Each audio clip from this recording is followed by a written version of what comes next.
Rusia adalah negara yang sangat luas, membentang 17,13 juta kilometer persegi yang melintasi 11 zona waktu yang berbeda.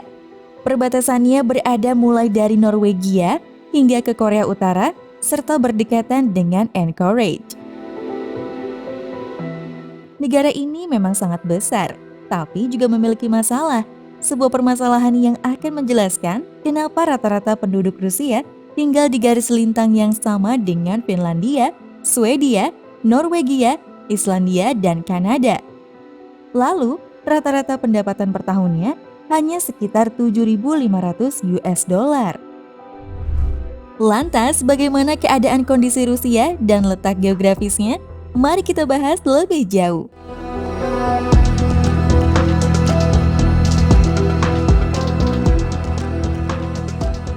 Kondisi geografis Rusia memang memiliki kekurangan. Yang perlu kita ingat tentang Rusia adalah mayoritas penduduk Rusia tinggal di Eropa. 3/4 populasi penduduk Rusia tinggal di wilayah bagian barat negara tersebut. Karena itu, sebagai negara dengan kekuatan terpusat, banyak keputusan yang diambil untuk melindungi negara datang dari Moskow dan sekitarnya. Banyak keberhasilan yang dicapai oleh beberapa negara tergantung pada seberapa baik kondisi geografis melindunginya. Contohnya adalah Amerika Serikat yang sangat diuntungkan karena berada jauh dari lautan yang memiliki kekuatan militer besar. Satu-satunya angkatan bersenjata yang bisa menjadi ancaman bagi Amerika berasal dari Eropa dan Asia. Dan karena itulah setiap serangan akan memerlukan jalur lintas samudra yang memerlukan biaya mahal serta secara logistik akan menyulitkan. Inilah yang bisa memperlemah pasukan yang akan menyerang Amerika. Di benua Eropa, Prancis memiliki situasi yang sama dengan Amerika. Seperti yang sudah kita bahas dalam video sebelumnya tentang kondisi geografis Prancis yang hampir sempurna, menjadi negara paling terlindungi dibandingkan dengan negara-negara lainnya di Eropa. Sebelum aku membahasnya lebih jauh, mari kita lihat sedikit tentang sejarah negara ini. Sejarah Rusia dikenal tidak hanya karena kebangkitan politik yang menjadi kekuatan dunia, tetapi juga karena pergolakannya. Sejarah berdirinya Rusia tercatat dari invasi Mongol awal, ke rezim kekaisaran, hingga zaman pencerahan dan industrialisasi hingga revolusi dan perang. Ekspansi teritorial pertama Rusia terjadi pada tahun 882 Masehi, saat itu masih menjadi negara Slavia Timur yang didirikan pada 862. Tapi seiring berjalannya waktu, ekspansi yang awalnya bertujuan untuk meraih kemenangan berubah menjadi usaha untuk melindungi negara. Di masa-masa tersebut, Rusia sangatlah rentan dan tidak terlindungi. Tidak ada perlindungan secara geografis yang bisa melindungi mereka dari orang-orang asing yang ingin masuk ke wilayahnya. Satu-satunya yang bisa melindungi negara ini adalah kekuatan pasukannya. Di abad-abad berikutnya, apa yang dikenal sebagai Keharyapatihan Moskwa dengan cepat semakin meluas. Ketika itu, Ivan keempat, Vasilievich, yang dikenal sebagai Ivan the Terrible, menjadi Tsar atau Kaisar pertama di Rusia.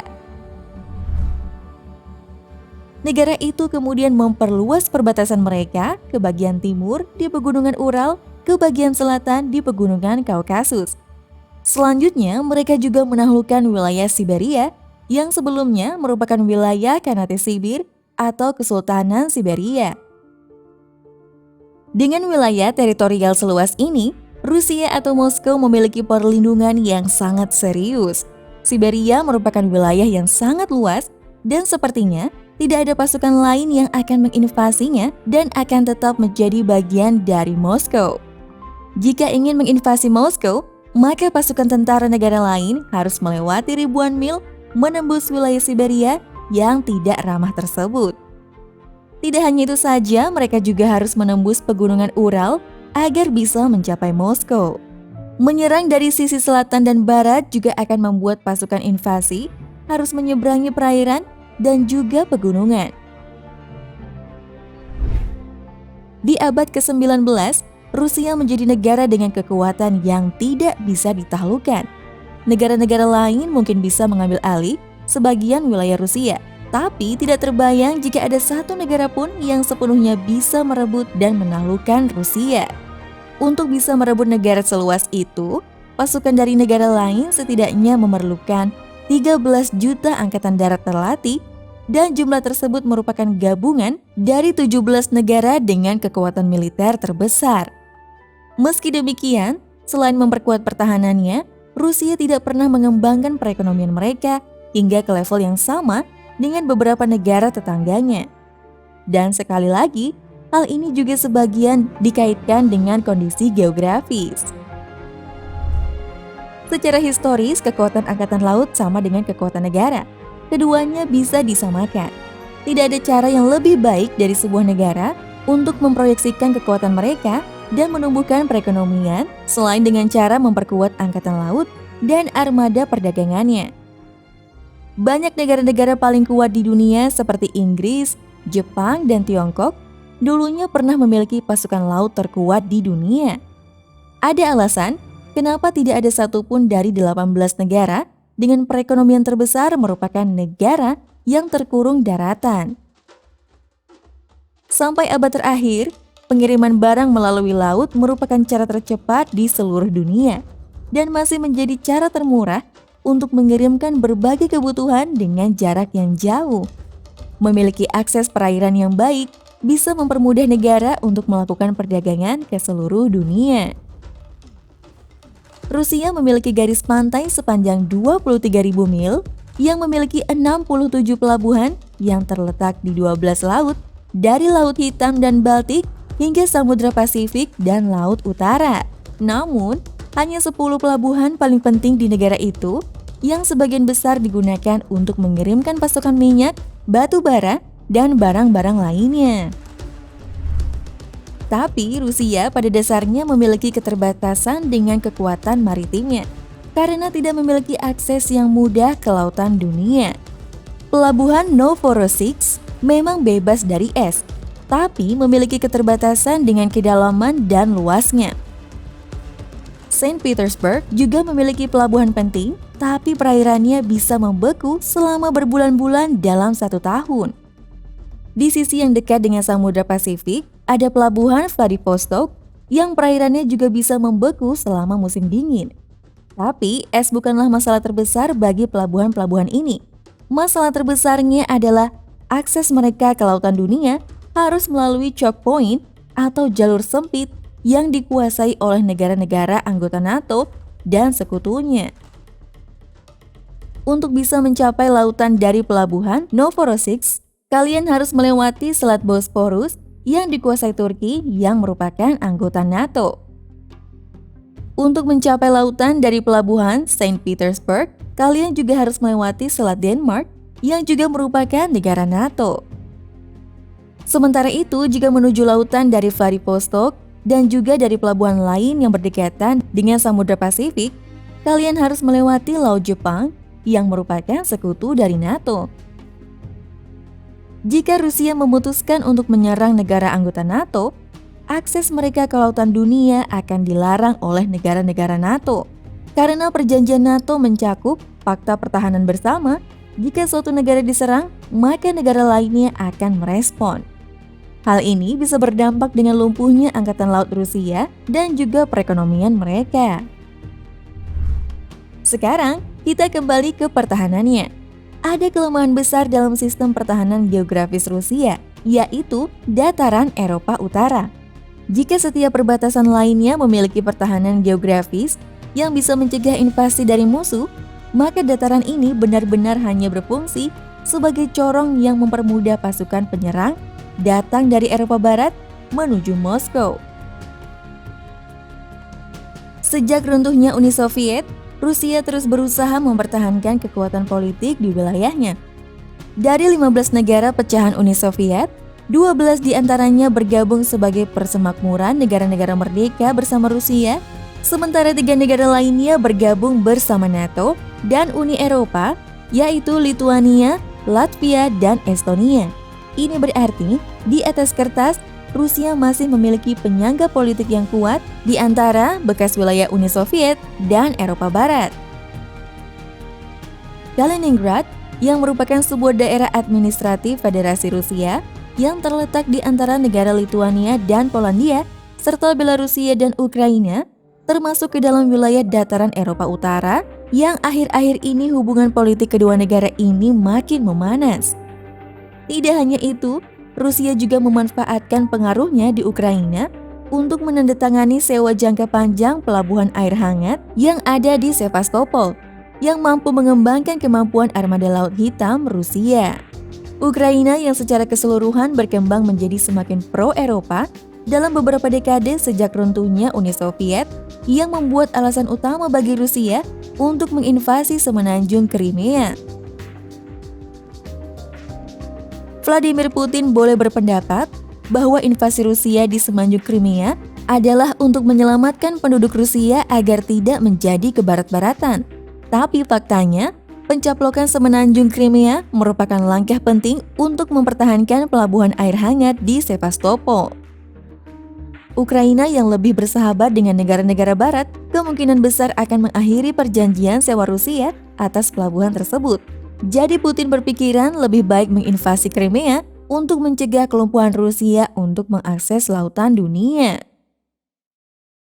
Saat ini Rusia telah berhasil mengatasi sebagian besar permasalahan geografisnya karena dua hal ini, yaitu minyak dan gas alam.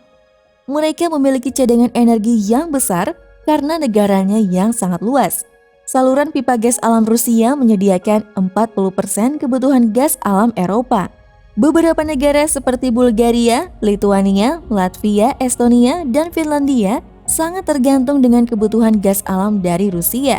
Ketergantungan akan gas alam ini merupakan alasan utama kenapa negara seperti Jerman yang sangat tergantung dengan pasokan gas dari Rusia jauh lebih kecil kemungkinannya untuk mengkritik Rusia dibandingkan dengan negara seperti Inggris yang sama sekali tidak tergantung dengan Rusia untuk kebutuhan gas alam mereka.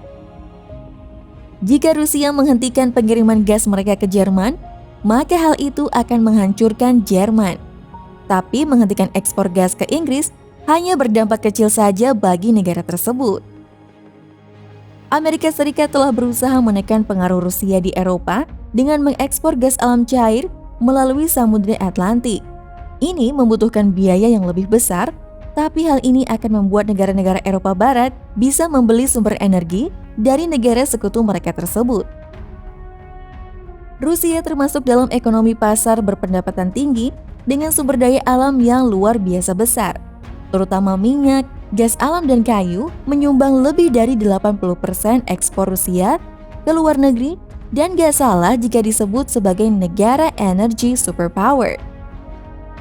Rusia memiliki cadangan gas alam terbesar di dunia, cadangan minyak terbesar ke-8, cadangan batu bara kedua terbesar, eksportir gas alam terbesar, dan produsen gas alam terbesar kedua, juga eksportir minyak dan produsen minyak terbesar, produsen listrik terbesar ketiga dunia, dan produsen energi terbarukan terbesar ke-5 dunia yang mengembangkan pembangkit listrik tenaga air dalam jumlah besar. Rusia merupakan negara pertama yang mengembangkan pembangkit nuklir sipil dan membangun pembangkit listrik nuklir pertama di dunia. Saat ini, Rusia adalah produsen energi nuklir keempat dunia. Semua tenaga nuklir di Rusia dikelola oleh Rosatom State Corporation. Sektor ini tumbuh dengan sangat cepat. Letak geografi memang memiliki pengaruh yang sangat besar terhadap perkembangan manusia, tapi tidak menentukannya. Banyak sejarah ditentukan oleh kesempatan, bukan keadaan. Karena pada akhirnya, kenyataan hanyalah pertemuan antara kesempatan dengan keadaan. Oke, sekarang kita akan membahas Rusia dari sisi demografinya ya. Dengan wilayah yang luas, jumlah penduduknya ternyata tidak lebih banyak dari Indonesia. Berdasarkan data pada tahun 2021, populasi Rusia ada sekitar 146,2 juta jiwa, menduduki peringkat 9 dalam tingkat populasi dunia, membawa Rusia menjadi salah satu negara dengan tingkat populasi yang cukup tinggi. Rusia juga memiliki lebih dari 160 kelompok etnis dan suku-suku pribumi yang berbeda dan tersebar di seluruh wilayahnya. Meskipun demikian, 79,8% penduduknya berasal dari suku Rusia, 3,8% suku Tatar, 2% suku Ukraina, 1,2% suku Bashkir, 1,1% suku Chuvas, 0,9% suku Chechen, 0,8% suku Armenia. 10,3% sisanya termasuk orang-orang yang tidak menyebutkan sukunya. Dan selebihnya adalah kelompok-kelompok etnis yang lebih kecil.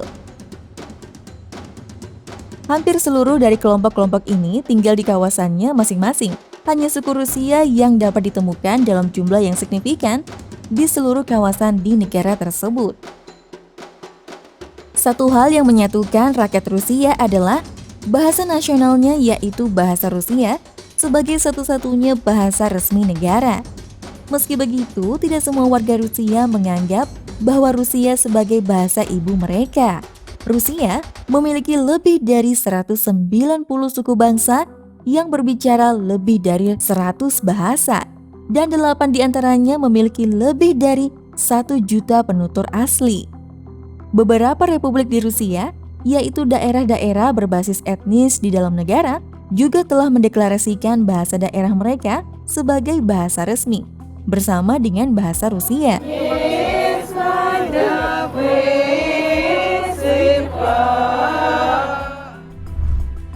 Agama di Rusia sangat beragam. Kristen Ortodoks adalah agama tradisional sekaligus yang terbesar di Rusia. Dianggap bagian dari situs bersejarah Rusia dalam hukum yang diluluskan pada 1997.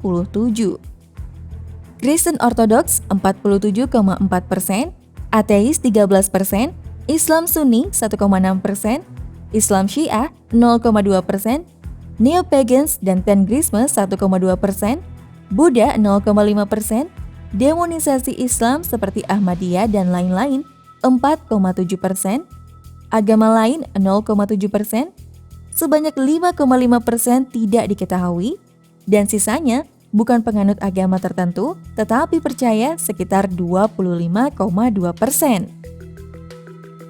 Rusia adalah negara multikultural yang dipengaruhi oleh berbagai macam budaya.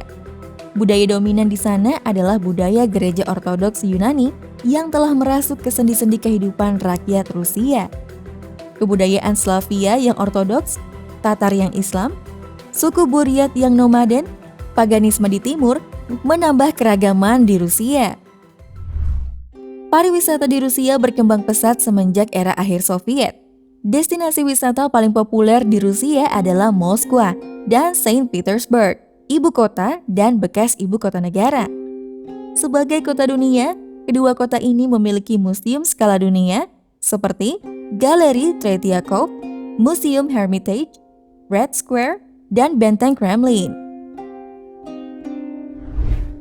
Kita lanjut dengan hubungan internasional Rusia dengan negara-negara lainnya di dunia ya. Rusia juga menjadi anggota G20, yaitu kelompok negara dengan perekonomian besar yang terdiri dari 19 negara dan Uni Eropa. Hubungan Indonesia dan Rusia sudah terjalin sejak awal 1900-an, bahkan sebetulnya lebih awal dari itu.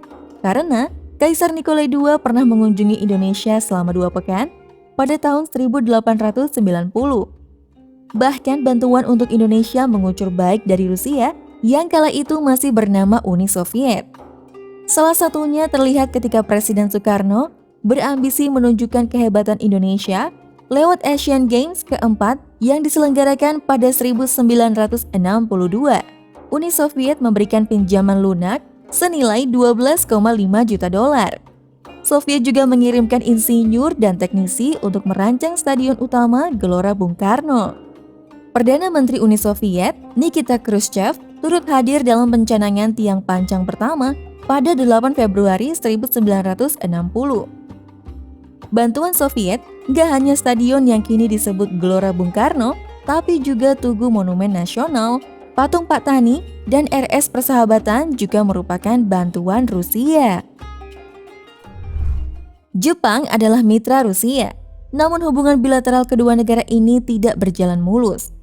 Sejak Perang Dunia II berakhir, Rusia dan Jepang memang belum secara resmi berdamai. Ditambah lagi, masalah wilayah bagian selatan Pulau Kuril yang dianeksasi atau diambil paksa oleh Uni Soviet sebelum diambil alih Rusia setelah perang. Dan karena perselisihan yang terus terjadi, Rusia dan Jepang sampai saat ini tidak pernah sepakat untuk menandatangani perjanjian damai untuk mengakhiri Perang Dunia Kedua antara mereka. Sampai hari ini, Jepang tetap memperjuangkan lokasi geografis pulau tersebut dengan menjual sumber dayanya, alih-alih menaklukkannya. Kepulauan ini merupakan titik panas dari sengketa wilayah Rusia-Jepang yang tidak kunjung usai. Tiongkok dan Rusia memiliki hubungan yang kuat, bukan hanya di bidang militer, tetapi juga ekonomi dan diplomatik. Hubungan Tiongkok dan Rusia lebih dari sekutu meskipun mereka tidak bersekutu. Pada sisi lain, untuk Tiongkok, Rusia adalah pemasok terbesar senjatanya dan sumber impor minyak terbesar kedua. Sedangkan bagi Rusia, Tiongkok adalah mitra dagang negara utamanya dan sumber utama investasi dalam proyek energinya. Salah satunya adalah pabrik NLG Yamal di lingkaran Arktik dan pipa Power of Siberia, selain proyek gas senilai 55 miliar US dollar atau yang terbesar dalam sejarah Rusia. Oleh karena itulah mengapa kedua negara ini semakin memperkuat hubungannya. Kamu tahu, logika membawamu dari A hingga Z, sedangkan imajinasi akan membawamu ke semua tempat dan disinilah kamu bisa menemukan apapun di dalam planet ini. Seperti biasa, jika kamu ingin aku membahasnya, silahkan tulis di kolom komentar ya. Sampai jumpa lagi di video selanjutnya. Bye! I just wanna hold you. I just wanna look into your eyes and tell you that I want you. You know you make me feel so alive. Can't stop thinking about you day and night. Love it when you kiss me, love it when we touch. Every time I'm down, yeah, you make me smile. You're the solution. You are